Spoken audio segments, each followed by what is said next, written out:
Well, I think, again, when you've got to put it in perspective based on where we had played the last game, to come out and respond after being down, I think as many as 17, to come back, there's a lot of teams that would have quit, especially with Mal's injury. That's not what this team has ever been about. We didn't quit down at LSU the other night. We just didn't play good. We just didn't play good. And I said it out there, and I'll say it to you guys. It's going to sound crazy, but that loss is easier to take than this one, because this is that one where you go back and you dissect every possession from possession 1 to possession 85. But it's good lessons for us. But certainly a proud coach, bounce back like we did, have an opportunity to win it against a really, really good team that's starting to play good basketball. Even though we'll probably beat ourselves up for a day or two, there's a lot of positives to draw from and head into our bye week. Coach, number one, what happened to Malika at the end of the half there? I couldn't see on the opposite end. She rolled an ankle. She went to make a move, and I think she stepped on a kid's foot. And, there's very few kids as tough as that one. So when she goes down, it's hurting. But we've got the best athletic training staff in the world. They got her ready to go, and I was surprised when she said she could go. And she went in, and then she hurt her hand. It wasn't the ankle again. Her hand went numb on her. So, I thought her presence, the coming back in, was big. It lifted everybody up. I think it gave us a spark, and she was really, really good defensively down the stretch. Just talk about Dungee's performance, especially in the second half. As good as I've ever seen a kid have, just in the circumstances, needing it, knowing we needed it, not being reluctant when her number got called. It doesn't surprise me one bit. She works at it. She's gotten herself in pro shape to play 40 minutes against that defense and do what she did. I wasn't here for the other performances that people are talking about out there, but we had a lot of alumni here telling me that's as good as they've ever seen, especially in this building. And, man, I'm not going to tell you it's not one of the top performances I've ever seen, period. Chelsea, just talk about, what it feels like to know that your team needs a big effort and to come through with that. It feels good because I know that they have my back and that they trust the fact that when I put up a shot, it's going to be a good shot. It's either going to be a drive and an and one, a drive and a kick to shooters that we have, Toll-Free Jay. They have confidence, and I have confidence in them too. So there was a lot of steps on the floor tonight seeing that. I'm not going to lie to you and tell you we've had it since the beginning. We don't have it. We didn't initially. They were still filling each other out. But game respects game, and our kids respected what was happening out there, and I think they were looking for her a little too much sometimes, to be honest. I wish that were maybe a shot or two we would have taken in an effort to get it to her. But, that's a thing, again, in year two we'll take.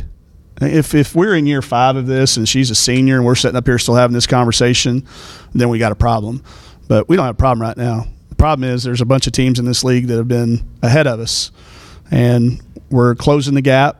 I don't think there's any question about that. And I love that we're starting to think about results. I love that it's starting to hurt when you see a tear in her eyes and the competitor's eyes. And, a kid like Ramirez and IT who aren't even playing, you see how competitive they are. That makes you as a coach and as a staff know that you're doing the right things every day in practice, and you're doing the right things on and off the court. You talk about dissecting things and going back through film. I got to ask about calling the timeout with 7 seconds left on the shot clock, if you had that one to do again. Sure.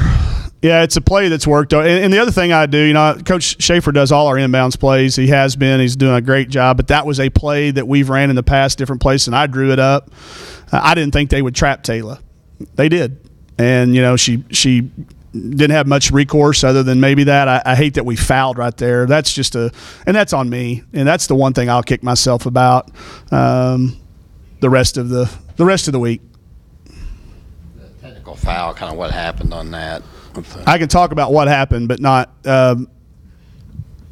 we were told that it was issued because one of my assistant coaches left the bench, and the assistant coach was trying to get me to not go on the floor. That is exactly what we are taught to do as assistant coaches our entire life.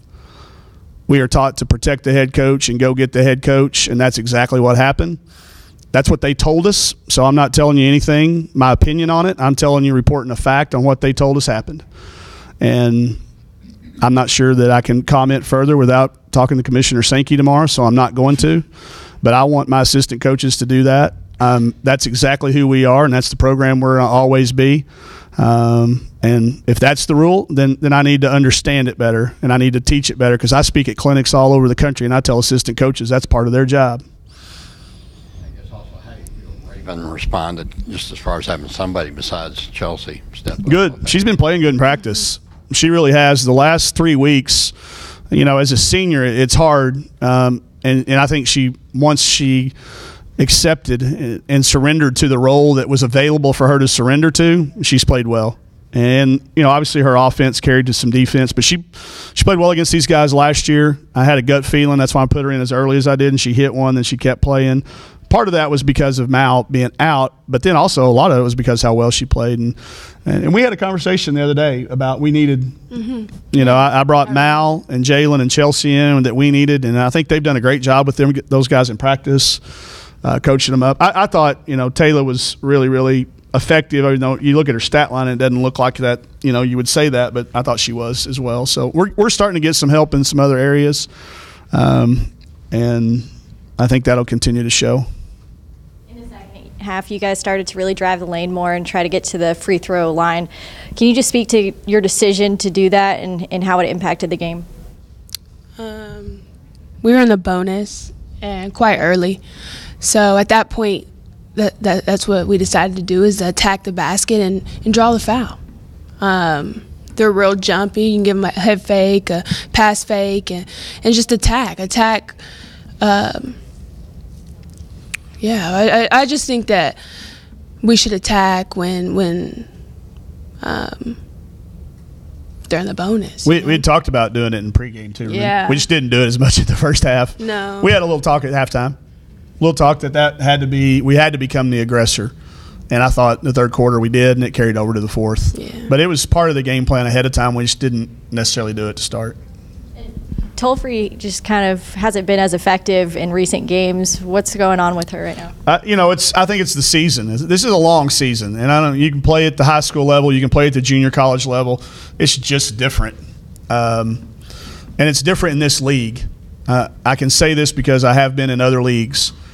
This league it tries to tear you down, because everywhere you go, you're facing somebody that's got history. Every team in this league's been to the NCAA tournament. That's not the case in every Power 5 league. Every team's got stuff hanging in the banners. It seems like everywhere we go, we're seeing national championships and Final Fours. And so I think part of it is that. And then obviously we all know it's a confidence thing, and we're going to keep trying to give it to her. She's working through it in practice. We haven't given up. But when you have other kids that are playing good, you got to reward those kids. And that's kind of what's happened the last few games. So we'll see. I hope she comes out of it. We certainly need her to. Mm-hmm. Last thing, first half, did you feel like your team was just tentative? Yes, that was the exact word I used. I used tentative, and again, I always implore them. I don't know why. It just baffles me on why we do it. Because I'm telling you right now, if I had a coach that said, I want you to make a mistake running through a wall or going full speed or whatever, that would be where I'd err. I wouldn't err on passiveness or throwing it from my hip or not attacking. I would see if that coach really meant what they say. And I think they know I do, and we do. So tentative was the word, and I think after we talked about it, we got better at it. So I think if we saw these guys in a tournament in the end of the year, we would be more aggressive. I'm not telling you we'd play better. They're good. They got a really good team. But I do think we would be more aggressive early.